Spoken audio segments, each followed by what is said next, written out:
It's time for the Phil Ferguson Show.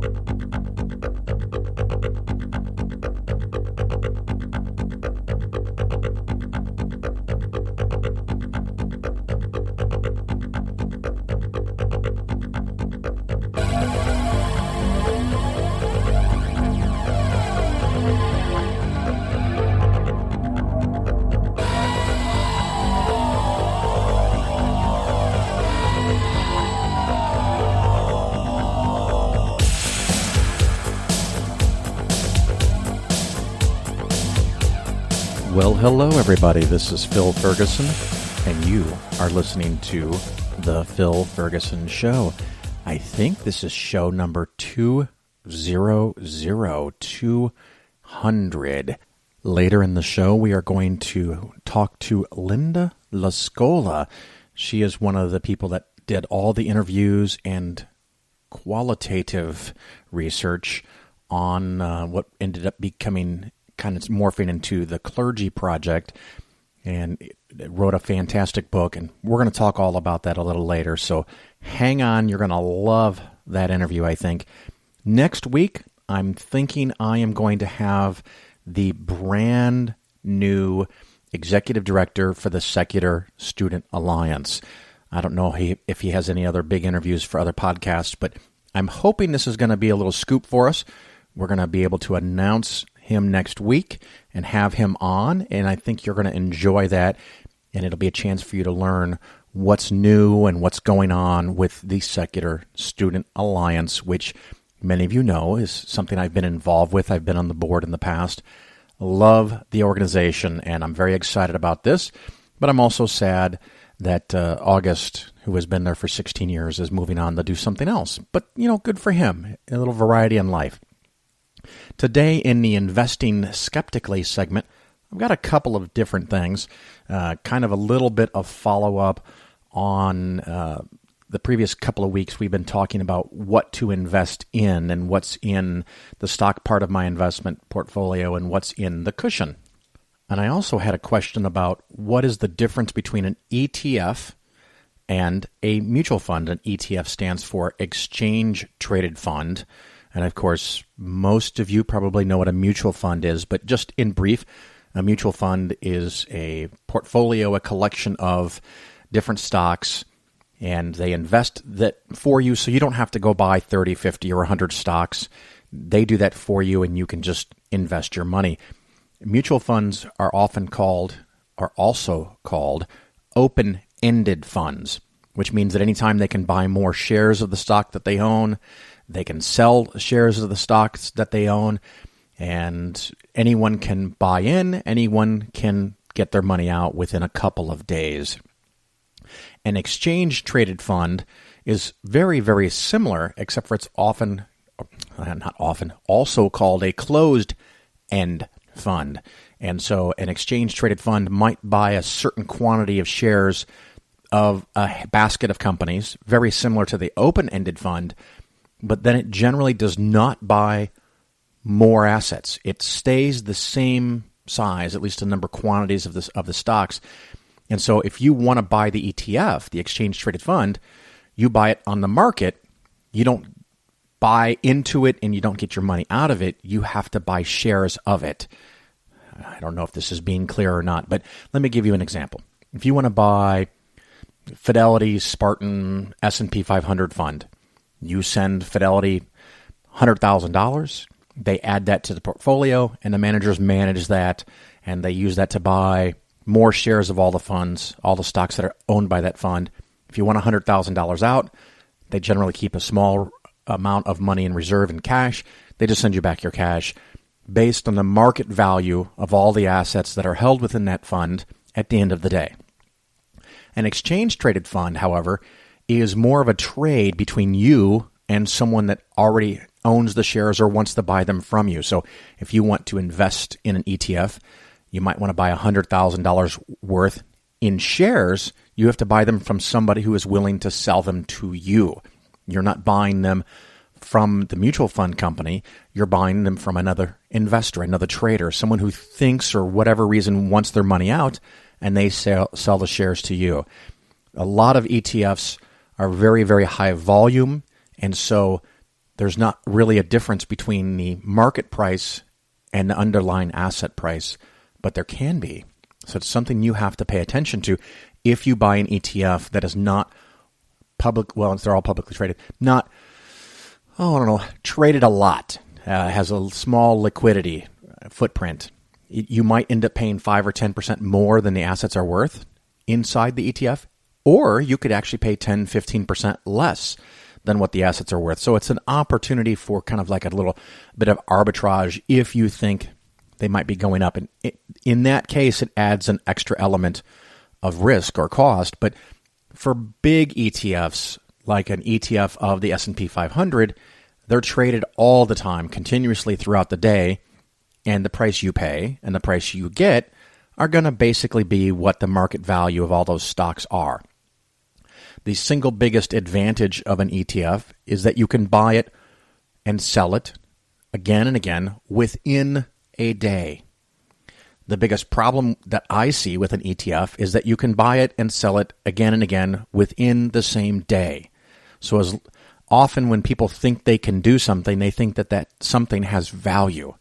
So I generally like mutual funds over ETFs because there's a 3-day settlement period, which kind of takes away the opportunity for you to buy and sell within a day.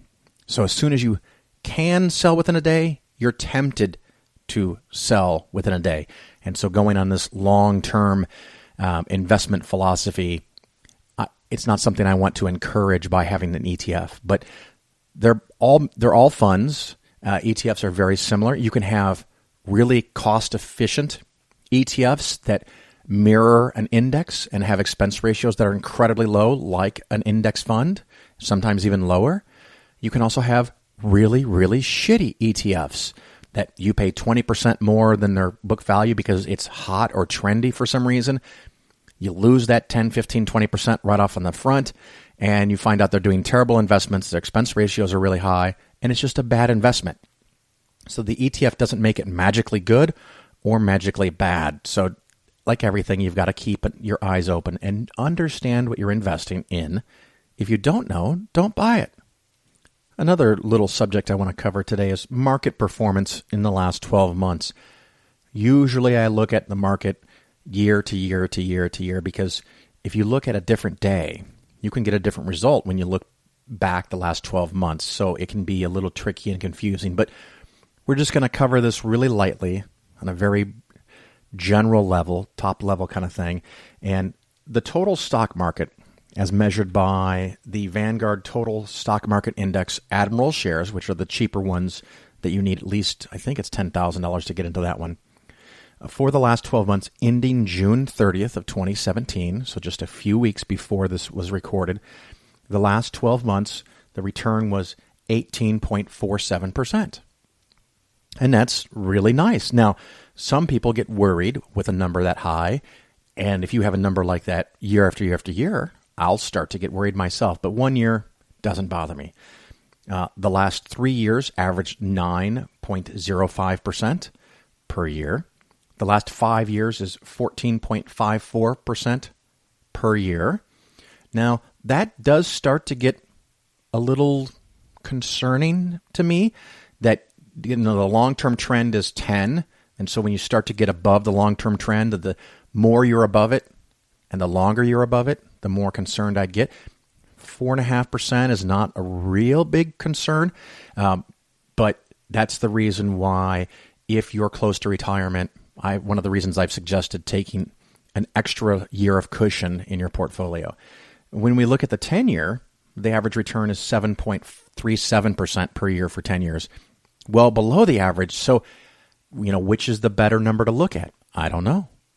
But there's some signals that say it's a little hot and some say it's underperformed. So in general, it doesn't give me anything to be too worried about, especially if you're 20, 30, or 40 years old and you're not going to retire for a long time. Don't worry about the short term. Don't even worry about 10-year performance. If you're 5 or 6 years from retirement, it might be a nice time to say, you know what, let me make my cushion, that's the conservative part of your portfolio, just a little bit bigger. I'm not talking anything crazy, but lock in some of those gains that you've made. If you have the opportunity to retire in 5 years, or you could retire in 12 years because you like your job, stick with what you're doing. Don't sweat it. And of course, if you have questions on any of this, you may email me, phil@polarisfinancialplanning.com, and we can try to schedule a time to talk to you. The other thing I wanted to cover is, in the past couple of weeks, I've talked about stocks and performance, and of course, we just did it again here. But I also want to talk about the cushion a little bit. And the cushion is the conservative part, and this applies more for people that are 10 to 12 years from retirement or are in retirement. So if the normal retirement age is, let's just say, 65, this applies to anyone who's 53 and older. So it's a lot of listeners. So I understand that. So we want to cover that a little bit. And what I want to discuss is a little bit of performance numbers for what has happened. And recently I had someone ask me, and we talked about on a show, 5, 6, 8 weeks ago, about the total bond portfolio. And I didn't have a problem with the total bond portfolio because it has some high yield, aka junk bonds. I had a problem with it because I think, and this is just maybe a personal opinion, it's overexposed to high quality, long-term bonds. Normally throughout history, a longer-term bond pays more, a higher dividend, a higher yield than a short-term bond, because if I could get 5% in 1 year and 5% in another year and 5% in another year, why would I lend you money for 30 years just to get 5%? Because I could do that 1 year at a time and get the same return and have easier liquidity and access to my money. So long-term bonds generally pay slightly more. The unfortunate thing, and really high-quality U.S. government bonds, are also very subject to interest rate fluctuations. If interest rates go down, long-term bonds can go up a lot, 20, 30, 40% in a couple of years. It's amazing. Not quite the volatility you see in the stock market, but it can be quite impressive. If, on the other hand, bond interest rates go up, long-term bonds can lose a lot of money. We've talked about it regularly, and I've been warning about it for quite some time. And now we are actually seeing the results of this. So the total bond portfolio in the last 12 months, again, ending 12/30 of 2017, had a return of negative 0.44. Not awful. I mean, it's, you can do worse, but you lost 0.44%, almost 0.5% of your money. The money that you probably thought was pretty safe, and it is pretty safe. I mean, losing less than 0.5% is not a big loss. But if you're hoping to make 1, 2, or 3%, losing 0.5 point can be pretty frustrating. The long-term government bond index, Admiral shares from Vanguard, I'm just going to use that as my reference, in the last 12 months, that's down 7.13. And this is the exact thing that I've been talking about for a couple of years now. And if you've listened to the show for a while, you've heard it. If you're new to the show, of course, welcome, but you can go back. So this is on record that there is a risk that if interest rates go up, that these funds can go down a lot. So you're in a situation where you thought maybe you were going to make 3 or 4% dividend by having a longer term bond, and instead of making 3 or 4%, you lost 7.13. That is going to get your attention.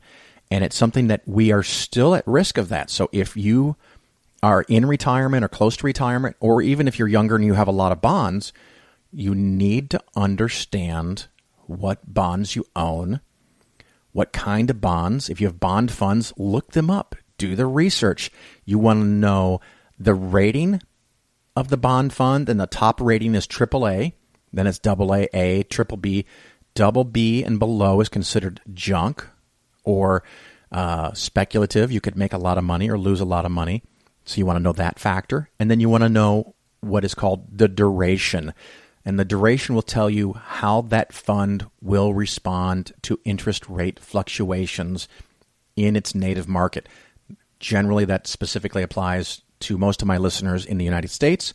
But if you're in a different country, it would also apply to you as well. So if you buy a U.S.-based, U.S. government, high-quality bond fund, and it has a duration of 20, If interest rates go up 1 point, you would expect to lose 20% in that year. So just something to keep in mind.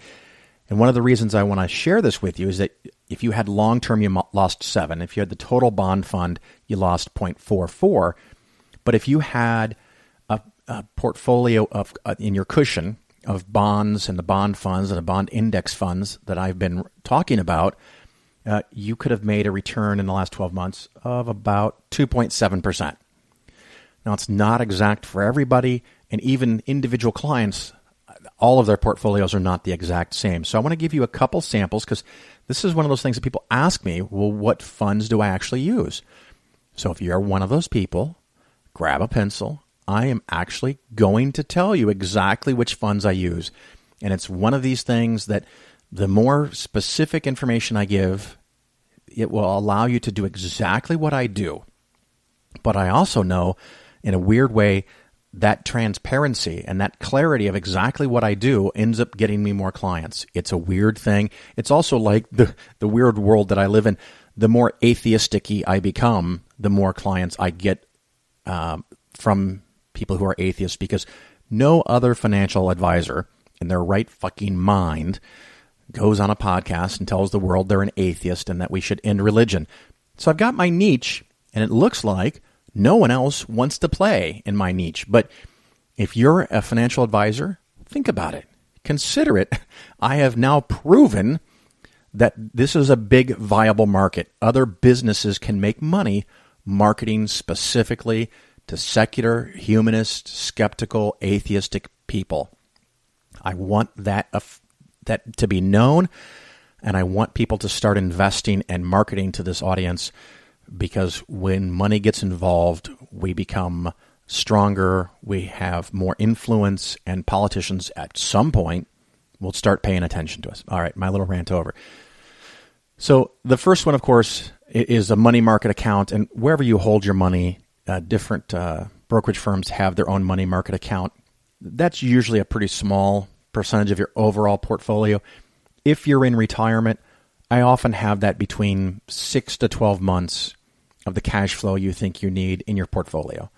So theoretically, if you have $1 million portfolio and you're taking out $50,000 a year, you might want to have $25,000 to $50,000 as cash.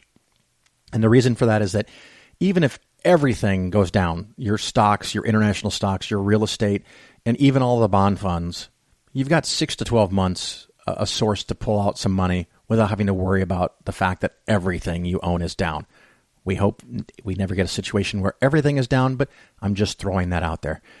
The next thing is a short-term government bond index fund.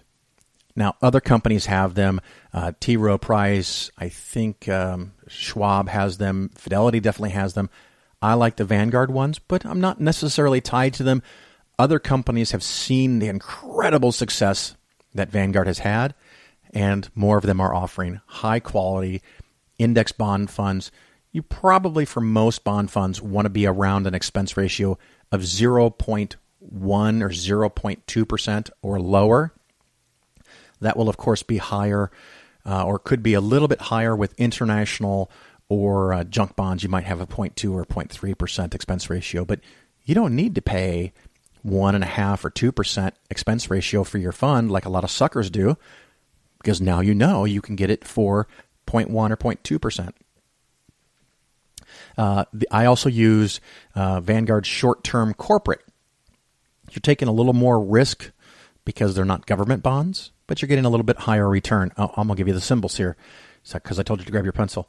The short-term government Admiral Share Index Fund from Vanguard is VB Victor Bravo I don't know what to say for iodine, I guess. Robert Xylophone, VBIRX. The short-term corporate is V Victor Frank. What is S? Scott. UX. VFSUX.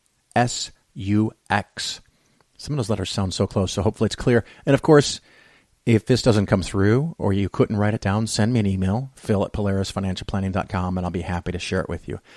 Another bond fund that I use is Vanguard's Jenny May Index, and that is VFIJX. VFIJX. That's the Vanguard Jenny May. That's based on home loans. The yield is better than a lot of the short-term bonds, and it's a little longer term, but it responds to interest rate fluctuations a little differently. I also use Emerging Market Bond Index Fund. Now, these are not as safe as U.S. government bonds. They're probably not even as safe as U.S. corporate bonds, but they pay a higher rate. The yield is over 4%. In the last year, they've made 4.7. Not amazing, but, it's a nice little kick. And that symbol is VGAVX. And then I'll use up to 5% of your portfolio, no more than that, is the Vanguard Index Fund for high yield, also known as junk bond. And the Admiral class shares for that is VWEAX. If your portfolio is smaller, you may not be able to get the Admiral shares, and all of these have what is called the individual shares. The expense ratio is just a teeny bit higher, but still pretty darn good. So again, that last one, the high yield, is VWEAX. Depending on how you actually have those blended, you're going to have anywhere between 2.5% to 3% return in the last 12 months, where the total bond market index, which included a lot of intermediate and long-term U.S. government and corporate bonds, actually had a negative return. So with that kind of mix in the last 12 years, we are very fortunate to have outperformed the total bond by 3%. That doesn't always happen. And there will be times where my educated guessing will probably lead me to underperform another way of measuring numbers. But in this case, in the last 12 years, a mix of those funds that I mentioned returned about 2.5% to 3%, where the total bond lost 0.44%. So I think that's a big win. And like I said, it's almost 3 to 3.5% better.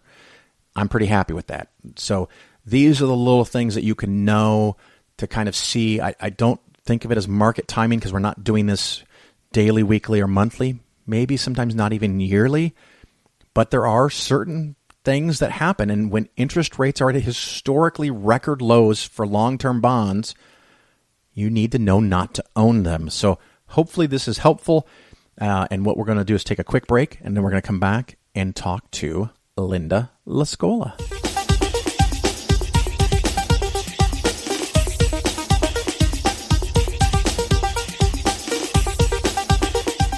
How do we justify, as it were, faith that science will give us the truth? It works. Planes fly, cars drive, computers compute. It's an inductive argument. If you base medicine on science, you cure people. If you base the design of planes on science, they fly. If you base the design of rockets on science, they reach the moon. It works. Bitches.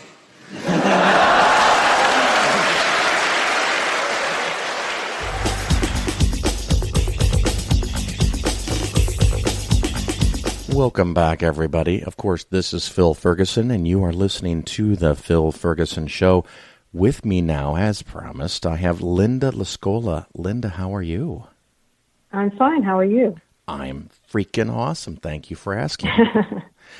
Linda, of course, you have been involved with a blog, Rational Doubt, and a book. And what was that book called again? The book is called Caught in the Pulpit, Leaving Belief Behind, and I co-authored it with Daniel Dennett. Excellent, excellent. Now, one of the things I love to ask, and I think this is extra fun in your case, what is your background and experience, and how did you get to the point of writing this book? Well, my background is as a clinical social worker. I mean, there's more to it than that, but that's my professional degree. And after being in practice as a clinical social worker for a while, I decided I wanted to use my interviewing skills in another way. And I discovered the field of qualitative marketing research, which most people will probably know in terms of focus groups and individual interviews, and usually about a product or a service. And so that's what I got into. And I did that I've been doing that for many years. And about 10 years ago, I guess it was now, I read an article that Daniel Dennett had written, an essay that he'd written in the Washington Post on faith blog. And he talked about Mother Teresa and how she had lost her faith. And it was just about the time that I was beginning to examine religion. And I thought, wouldn't that make a great study? My feeling was there are probably a lot of, there are at least some clergy out there who don't really believe in God, don't believe that much in religion. I know I'm going on too long here about it, but no, take your time. In the reading I was doing, I found that a lot of what I learned about religion that was pulling me away from it, they learned in seminary. So I thought, well, if they learned this in seminary, how could they go on to be clergy? And so I wanted to study that, and that's how my background got me into this writing this book. Well, it's amazing because you probably hit at least 8 different things that I already wanted to talk about. So, gosh, where do I start? So let me start with something basic, and I think you can't answer it, but can you give me an idea? How many non-believers are there that are currently ministers, priests, rabbis, whatever?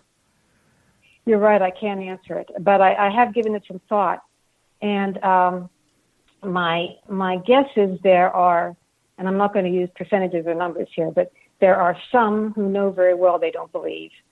There are others who are struggling with it and trying to deny it. And I know that that's the case because that was the case with a lot of the people that I interviewed in the study that had gone through a phase like that.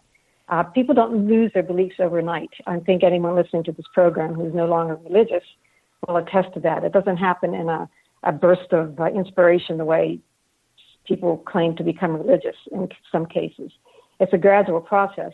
And with clergy, part of what makes it gradual or makes it longer is that they're fighting it the whole way, because if they lose their beliefs, they lose their jobs, or they lose the ability to do their jobs in a sincere way. So they fight it. And of course they can lose their friends and maybe even their family if it, depending on the religion they're coming from. Exactly. Yeah. So it's a big gamble for them, and it's something that they want to avoid, and you can't blame them for that. And also you have the whole society saying religion is a wonderful thing, and you want to keep it, and if you don't have it, your life is going to be terrible. So they want to hold on to it. And it's not just clergy that do that, it's a lot of people. And you give up heaven. I mean, that's a big deal. No more afterlife. Yeah, no more afterlife. Now, you had mentioned one of the things that was on my list, and I found it to be fascinating. I don't know that I really knew what was taught in seminary, and in the book it was discussed, and quite a few of the people were troubled by that they went in, I don't know, young and inspired, and they thought they understood their religion, and then they go to learn more about it and find that it's on quicksand, and they struggle through that, or some of them don't. Well, what exactly is taught in seminary school, and does it vary by school, I'm assuming? It varies by school, but what I found was even some of the most conservative schools, it's a graduate seminary, if you come out with a master's degree in divinity or in religious studies, you will learn these things because it's the history of the Bible. It's academic information about the Bible. And as you and I know, and probably a lot of listeners as well, there's a lot in there that doesn't really add up in terms of from a faith perspective. I don't know if you want me to go into detail about some of these things, but the people learn in seminary that the Exodus did not necessarily happen the way it was, that the Mary was not a virgin, and it doesn't really matter very much. They learn how the Gospels are written, and that is one was, and I'm being very general here, they don't know who the real authors are, Matthew, Mark, Luke, and John. I mean, those are made-up names. They are names of the disciples, but we don't really know much about the disciples. A lot of it is considered by academics. Excuse me, I just lost my earphone. It's all good. It's considered by academics to be mythology, and it's based on earlier mythology. And people, they learn this. It's academic information. And it was, it was when I learned it, I said, well, so much for religion. But when they learned it, they had already made a decision to dedicate their lives to this. They were people of, one would assume, great faith. So it was difficult for them. That's one of the major things I learned in the study, in terms of how could they react so differently to this information that I did. They were receiving it in a different way than I had. Well, I do know that at one point in my life, for about 5 years as an adult, I pretended to be a Missouri Synod Lutheran, which we won't go into here because we're here to talk about you. But a couple years after I stopped doing that, the minister, we started an email correspondence, which ended very quickly because he didn't like my attitude. But he told me that Matthew, Mark, Luke, and John indeed did write the Gospels, and that was empirical evidence for Jesus. And so I'm wondering, did he go to a different seminary? Yeah, maybe he went to a different seminary. Then again, maybe he went to a seminary, because the Lutherans do receive a seminary education, in which he learned, he learned the facts, but is presenting it that way to the congregation because he knows that's what the congregation wants to hear. One of the things I learned was a lot of seminary students are excited by what they learn. They think, oh, this makes much more sense than what I thought about faith. And still they keep their faith. I don't understand how they do that, but their personalities are different from mine. But they're fascinated by the information. They want to go out and teach it to the people in the pews. But they quickly learn that the people in the pews aren't interested in that. The people in the pews want to know about going to heaven and about praying and having their prayers being answered, and about the good feelings they get in church and the songs they sing. So they either learn that through their own experience of seeing that the sermons are not really listened to or taken very seriously or disparaged, or they learn from the senior people in the church, and they say, don't do that. This is a typical thing that people out of seminary want to do because they're so anxious to spread their new learning, but the people do not want to hear it, so don't do it. And so they stopped doing it. So you just walked right into what I was thinking next. So maybe we have this like psychic connection. And so I just want to make sure this is perfectly clear for the listeners. That might be a bit of a shock. They have this simplistic faith understanding of their religion. They go and they get this education that explains that not all, but a lot of what they thought was wrong. And when they finally get the chance to teach people what they've learned, they quickly learn either through crowd response or elders pulling them aside or a threaten with their job security because of people leaving or lack of money coming in, that the congregation doesn't want to hear the truth as they learned it in seminary. And so they go back to teaching them the same happy, clappy stuff they learned themselves as a teenager. I would say to what you just said, yes, but I would also like to make I would have some reservations about what you said. Okay. And I wrote down two words as you were speaking. One was wrong and one was truth. When they go to seminary and they learn this stuff, let's just say, is not as accurate as they thought, many of them don't take it as being wrong. Okay, they take it as academic information, another way of looking at it. Something you learn in seminary, but it doesn't really work when you are a preacher. So I took it as wrong because I was reading it as a non-seminary student. I was reading it as a mature adult who was questioning religion. But they don't necessarily take it as wrong at all. Something else a lot of them do, at least the ones I talked to in the study, they tune it out. They hear it, they say, I can't handle this. They tune it out intellectually, but they study it for the test, okay? So they can get the answers right on the test. But they don't think of it as wrong. Then another word you mentioned later on was when they were preaching, they don't tell the truth. They don't see it that way either, and I say they in a relative fashion, perhaps not all people, but you have to separate facts from truth. There's a truth of religion, and then there's facts you learn in school. And so they may feel they're teaching the truth, but it's just not, a bunch of facts that people are not interested in hearing and just sort of muck things up. Yeah, so it's a delicate mental dance, I guess. Yes.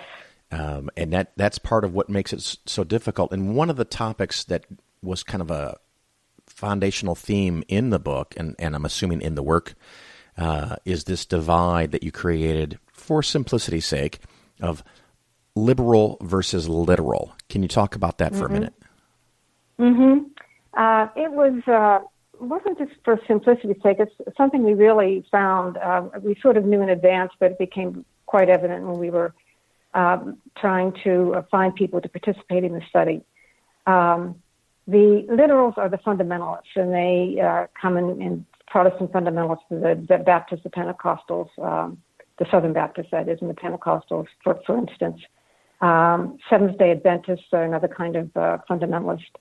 And the liberals would be what they call themselves progressives, and also liberal in some cases, the Episcopalians, the evangelical Lutherans, not the Missouri Synod, the United Church of Christ, they're very liberal. There are a lot of liberal Roman Catholics out there. And so that's the division we used in the book. And one of the quite interesting things we found is there are a lot more people in the literal category that were interested in being interviewed that came forth to be interviewed in the study. They have it very hard. They seem, as far as we can tell, to leave their religion and leave their beliefs more quickly than liberals because there's less wiggle room. They're sort of stuck. Yeah. So I mean, I've always kind of looked at a literal reading of the Bible means that they don't understand that they're interpreting it their way, because I kind of think whenever I read something, I'm inherently interpreting it as a human, but they have a literal system and it's kind of rigid. There's, like you said, not a lot of wiggle room. And so sometimes instead of modifying, they just exit and they're out. They just can't do it anymore because but sometimes they convert to a liberal theology. Is that the case? Yes. We had a few people in the study that went from fundamentalist to liberal to finally out. And the thing about the people in the liberal churches, I'm thinking of, in particular, one UCC minister who I called Andy in the study. He started out as Southern Baptist, was a Southern Baptist preacher, couldn't take it after a while. So he switched to the UCC, the United Church of Christ, where he was very comfortable, and he remains there, and he remains there very comfortably. And one of his quotes in a book that I've used many times is that he can be completely honest with his congregation, except about his belief in God. He feels he can't say he doesn't believe in God. Other than that, he can say anything he wants to. He can interpret the Bible, the way he learned it in seminary. He focuses on social justice. He doesn't care if the people in his congregation believe in God or not, and he makes that clear. And he feels he's doing good work in the world, and I tend to agree with him because people can't become atheists overnight. People are different. Some will always have a God belief, but in terms of, I think, but in terms of having all of these beliefs that, Christian beliefs or beliefs that go along with one religion, supernatural beliefs, they're going to fade. They are fading slowly. They're not going to fade overnight. And people like him, I think, I agree with him, he's helping that progression. Yeah, I think I'm all for it, and I'd have to probably find a different hobby for myself if all religions, were the United Church of Christ or the Anglicans or the Methodists, because they just kind of get together and eat, and maybe they're, I don't know, from my perspective, a little confused about the Bible, but they're doing nice things, and it's not really a problem. And so when these people that do get out, where do they go? What do they do for work? I'm assuming that's a big concern in their heads. That's a big concern, and that's why a lot of them stay in, especially the literals. They want to bust out more than anybody else, but a lot of the times they're stuck in because, in their case, some of them do not have seminary education. Let's take Jerry DeWitt as an example of some of them that a lot of people know because he's written a book and he's a very public person. He participated in the study, and I can tell you that because he's given me permission to, and he talks about it himself. In the study, his name was Johnny, and I think he gave his first sermon at not his own church, but the church he was attending, when he was like 17 years old. Yeah. And the Spirit moved him, and the pastor said, well, come on up and give a sermonette, and he did. And if anyone has ever heard Jerry DeWitt talk, he's sort of a natural speaker. Yes, indeed. And he was on his way. And as he puts it, he wasn't even old enough to buy a beer on his own or go into the army. And there he was preaching. And of course, I can see if you believe that stuff and you go up on stage and you get a very positive response from the audience, that can be quite a rush. Mm-hmm. So it was. It was a rush. And he was very honest and open, and speaking with me, and I'm sure others along the way, that he loved that and he craved it, and he tried to go out and get it. Yeah, and it's one of those things, and Jerry and I have talked about this a little bit. I myself love to get up on a stage and talk in front of hundreds or thousands of people, but I've learned over the years that not everybody wants to do that. Right. So that's an interesting thing. Now, someone like Jerry, who was very fundamentalist, and they start to realize that it's not, at least what they believe, it causes kind of a cognitive dissonance, and does that, for some people, lead to depression? How does that play out? Yes, it leads to depression for some people. I hesitate because it's a very sad subject, and I would say certainly most, if not all, of the literals, the fundamentalists, go through a period of depression, in part because of their beliefs.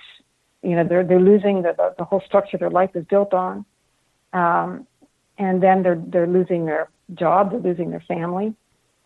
It's much more difficult for them, and it's a very sad thing, and I really want to see that come to an end soon. Well, and I can say in the past, I've lost jobs, not always by my personal choice.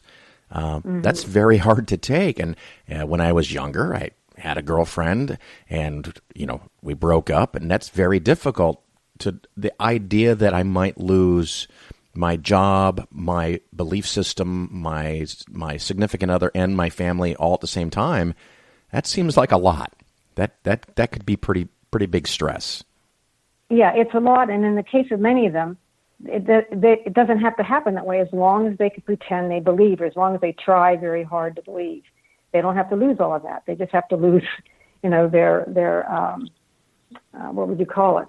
Their own self-respect, their own sense of being. Well, and they can hold on to a lot. One of the things I got out of the book is that some people create at least a justification for themselves that they're staying in some capacity, and they either have put themselves in a position or they've convinced themselves that they're in a position to actually do something more beneficial by staying inside. Oh yes, and I would say that in some cases they're right about that. Agreed. What I've seen a lot of people do, and it starts out happening unconsciously. They don't necessarily think, well, I'm going to make out of this what I can. But as they're learning more and more about what religion is all about, their message softens, and they start becoming more humanistic. And they will tell, they will tell a Bible story, and then they'll say how that relates to modern day life in a way that it truly could relate to modern day life. They don't preach hellfire and brimstone anymore. Yeah. They find that a lot of their parishioners really seem to like them more and pay more attention to them and reach out to them more. And there's a lot about their work that they really like. For instance, comforting people when they're dying, doing marital counseling, if they can do it outside of a religious context. So some of these people, there's a lot they like about their work. It's just the beliefs that get in the way, and they try to keep the beliefs out of it to the extent they can. Now, one of the other things that you have been involved with is the Clergy Project, the organization, the website, and how is that different than the research? Oh, it's completely different. The research had nothing to do with the Clergy Project and preceded it. The relationship between the two is that A lot of the people who either participated in our study or contacted us to participate in the study became the original members of the Clergy Project. What happened was that, unbeknownst to me, Dan Barker and Richard Dawkins met at a conference some years before the clergy study ever happened. And they talked about, wouldn't it be a nice thing to have some sort of a place for clergy, non-believing clergy to meet. And they tossed the idea around, and then the internet became a strong force. And they thought, well, gee, maybe we could do it on the internet, and it would be private. And people would not have to, there may not be very many of them, or very many of them who want to publicly get together, so they could do it on the internet. And then Dan Dennett and I did the study, and he said, hey, I bet they know some people who could be in this group. And Dan Barker had been collecting names of former clergy all along, because whenever he would go on a speaking tour of some kind, people would come up to him and say, oh, I used to be clergy too. So he was getting the sense that, he was not one of the few non-believing clergy, but he was one of the many, but just that they were a very private, separated group. So they approached me and Dan Dennett with this idea, which I thought was fabulous, because one of the things I found in the study is these people were desperate to talk to other people like them.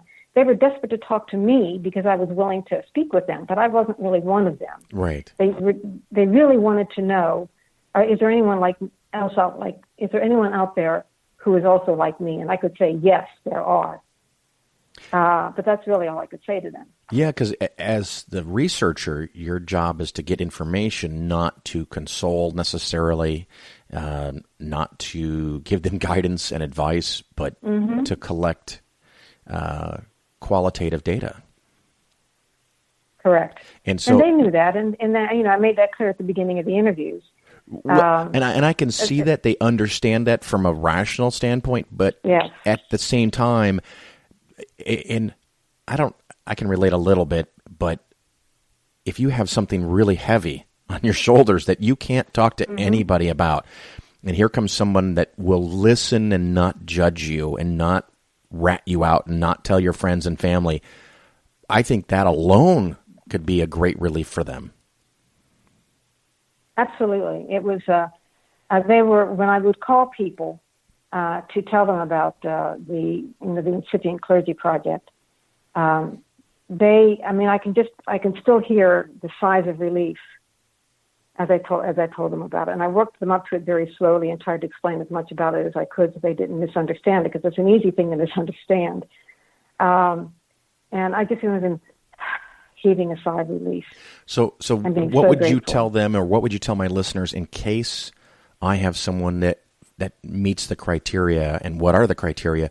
What does the Clergy Project website do, and how does it help, and what can they get from it, and who should look it up? Okay, anybody can look it up. It's www.clergyproject.org, and it will explain to you there very clearly what it's about, which is a online meeting place for current and former religious leaders who do not hold supernatural beliefs.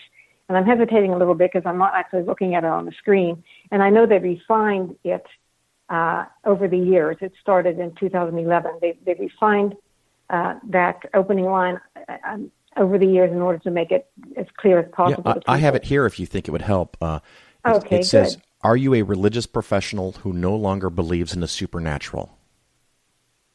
That's one of the questions. I'm not like a statement or anything. Right. Have you remained in vocational ministry secretly hiding away your non-belief? Are you struggling over where to go from here with your life and career? So that sounds like a nice group of people to find and help out. Yeah, certainly does. And now you can find it on the internet just by, not only just going to that website, but just pasting in atheist clergy.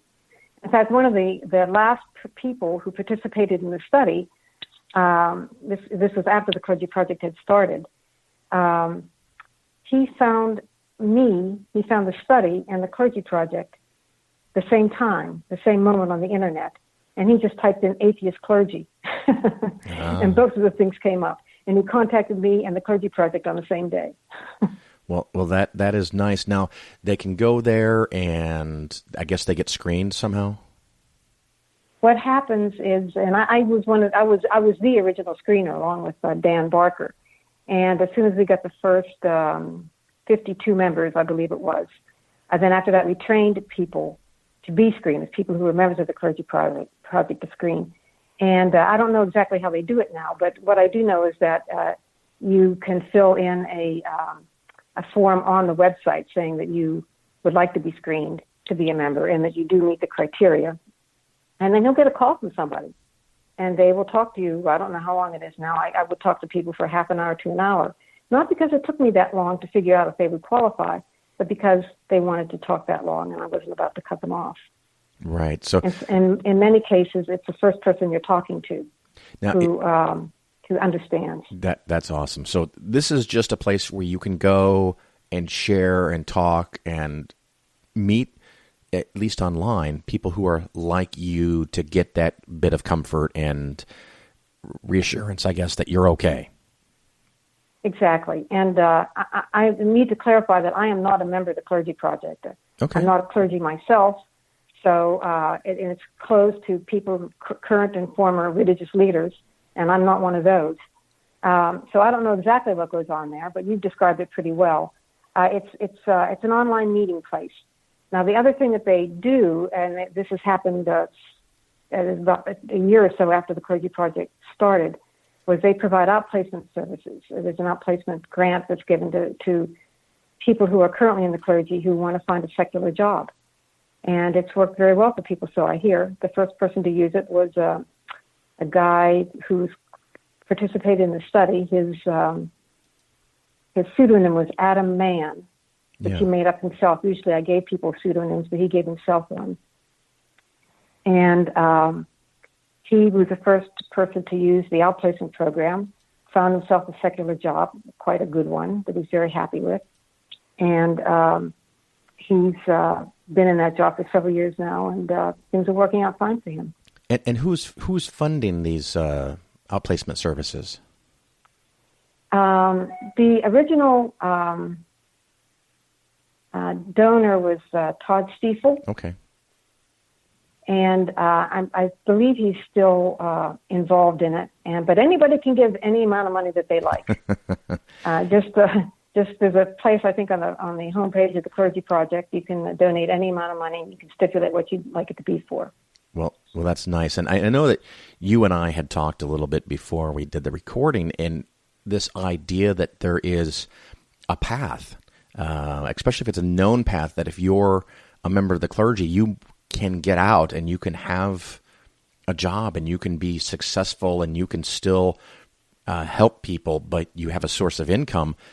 That is a fantastic thing, and I fantasize, and this is just me, that it opens up some kind of floodgates, because if a whole bunch of people, and you didn't want to give a percentage, but I will, let's just randomly say, if 10% of all current clergy want to leave, boy, that'd be nice, I think. But how do we develop that more, and do clergy just inherently have some skills that are valuable in the workplace that maybe they're ignoring?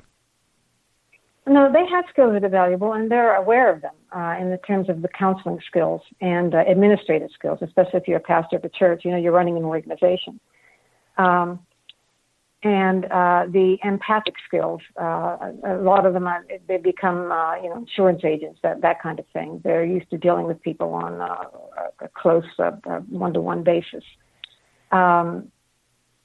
A lot of them that I know of have gotten advanced degrees or gotten additional education, accounting degrees, and other like non-related to like information technology degrees.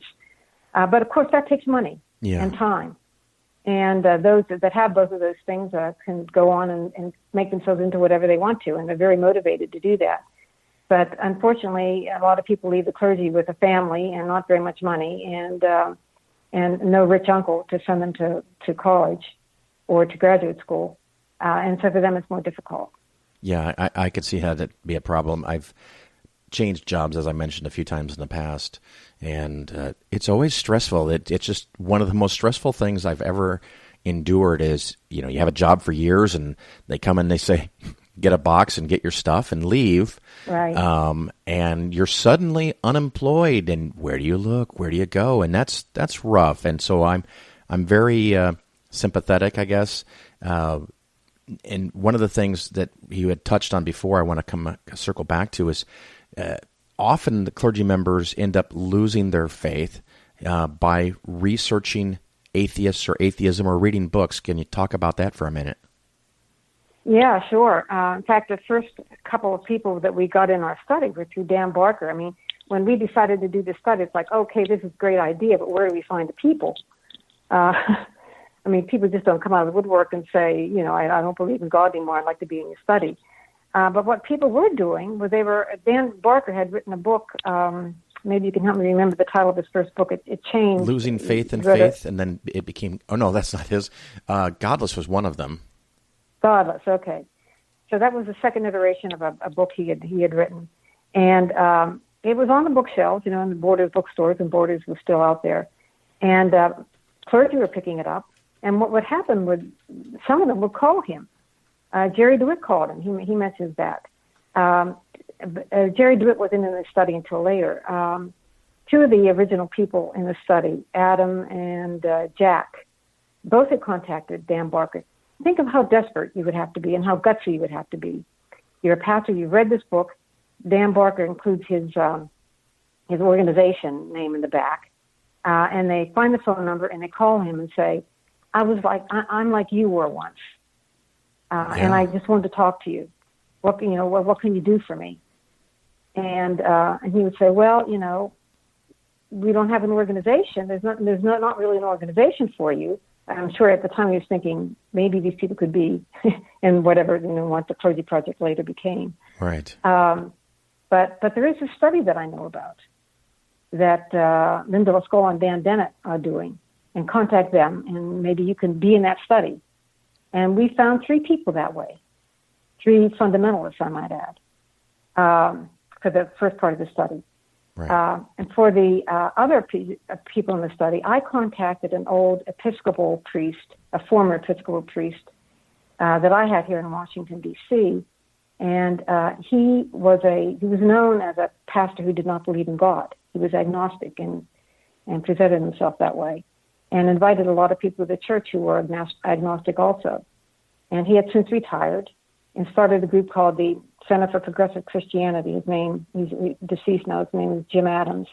And I told him all about the study and asked him if I could have a partial list of people without knowing what their beliefs were, just people who belonged to his organization, and tell them about the study. So I did that, and I got 3 other people for the pilot study. So it was difficult to get people, but we did it through people who had been clergy themselves. Now, have you done follow-ups? Are you still doing the study now? Are you going to do more? No, the study is completed. We did some follow-ups of the people who participated in the study just to kind of see where they were. But we included that in the book, in a section of the book. We knew that after this study, what there should be was a quantitative study, involving statistics, and that we ourselves do not want to do it, not really equipped or qualified to do it.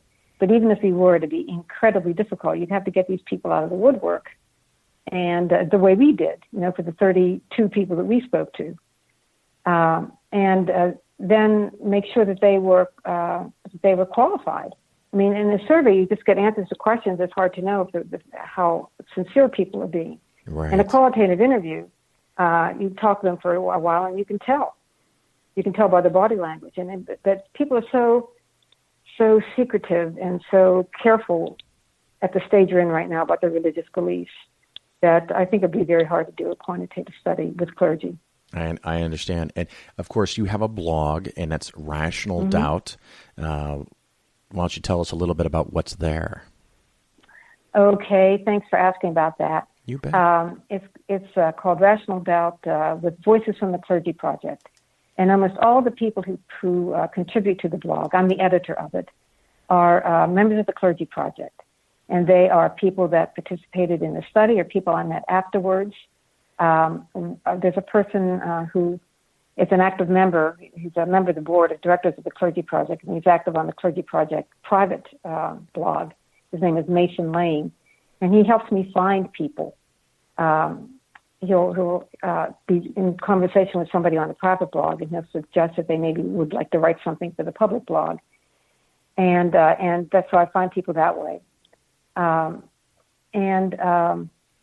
We write about essentially what they want to talk about, what they want to tell about themselves. And we run a couple of series. Most recently, we're doing one on guilt. Yeah, there's a lot of guilt to go around. And I asked a series of questions and asked about 14 people to answer them. And it was pretty interesting. And also did a series on spirituality. What I found sort of interesting to myself is that these were two subjects that I didn't delve into very much in the interviews that I did. And it's pretty much because it didn't come up. I mean, the guilt came up, obviously, but it was personal guilt. It wasn't so much religious guilt. And spirituality didn't come up that much. And I tend to think that it's because a lot of the people that I spoke to, who were people who eventually left religion, were maybe not very spiritual in the first place. They were religious, but not spiritual. Right. And that's a whole other subject for another discussion. Indeed, and I can imagine that the people that make the effort to call Dan Barker or that volunteered to be first are probably not necessarily a good representative sample. Right, exactly. And we know that. But, yeah. We have to use what we have. But it's still fascinating, and it opened the doors, and it created a website where people can find help, and hopefully we can get more people involved. And you had mentioned before we started that there's something about a play. Tell me about that. Oh, yeah. Yeah, well, the play is in development, and it's a very interesting thing. It was Dennett's idea. He was reading the transcripts, because he did not conduct any of the interviews himself, and he didn't witness any of the interviews being conducted. But I sent the transcripts to him, and when he was reading them, he said, "This is theater. This sounds like it should become, a theatrical production." And so he thought about it and worked on it some, and we found someone a playwright named Marin Gazaniga, who put together with a grant from the Richard Dawkins Foundation, I might add, put together a play. Yeah. And we have I'm losing the word here. I want to say transcript, a manuscript for the play. Sure. It's in development. There have been 2 readings in New York with people, just actors on a stage holding reading from the manuscript. And it's fascinating to me. I mean, this is something that I'm very excited about, but I can't be objective about it because I'm in the play. I'm a character in the play. And who ever thinks you're going to grow up to be a character in a play? Oh, I look forward to it. And with the success of the Book of Mormon, and you didn't say anything about singing, but I could see it being very, very dramatic and very emotional, and something that could be done in such a way that a devout person could appreciate the struggles of the person that left, and the non-believers that maybe never were involved with religion on the other extreme, really appreciating the struggles as well, and feeling welcoming for those people that have managed to get out. So I'm very excited. Good, so am I. And if you want to get a taste of it, I suggest you Google Santa Fe Institute and Caught in the Pulpit, because they recently did a program on it. Dan Dennett is a fellow there, and they did scenes from the play with some commentary between the scenes. So it's not the play itself, and it just features 3 or 4 of the characters, including plus me. So you get a taste of it there.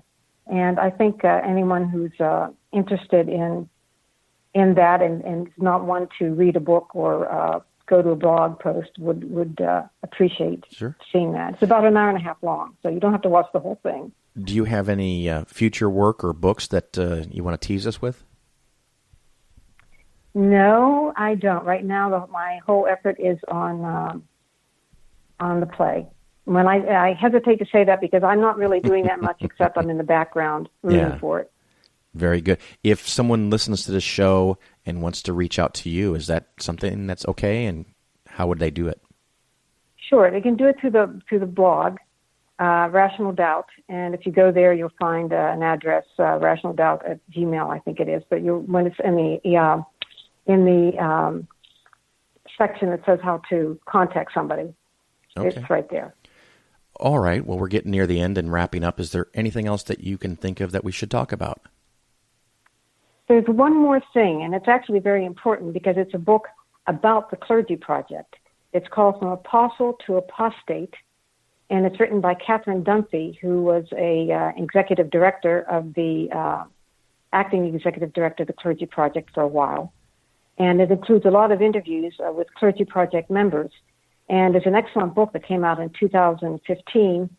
And if people want to read Caught in the Pulpit first about the research, and then Catherine's book, From Apostle to Apostate, it would be they would know everything they needed to know, or could know up to this point, about non-believing clergy. Linda, thank you so much for your time. I greatly appreciate you being on the Phil Ferguson Show. My great pleasure. Thank you as well.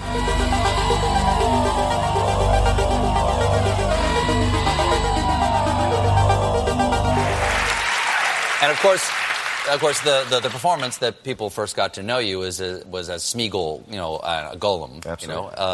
Tremendous. Not only are you doing that, but you're doing two different characters, you might say, different sides. I wonder if I could ask you a favor. Yes. Is that I have here, where do I have it? I have it right here. I would love it if I could hear either Smeagol or Golem. Okay. Or both. Read these tweets by Donald Trump.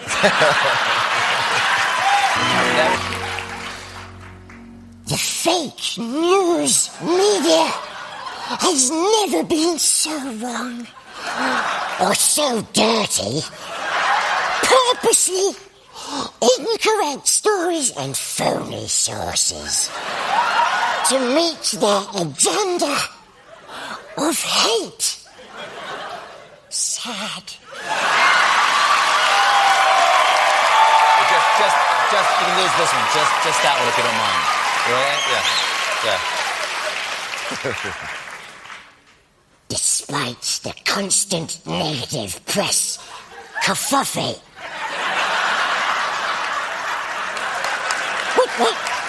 Wait! What's kerfuffle, Precious? No one knows. That's the most beautiful thing.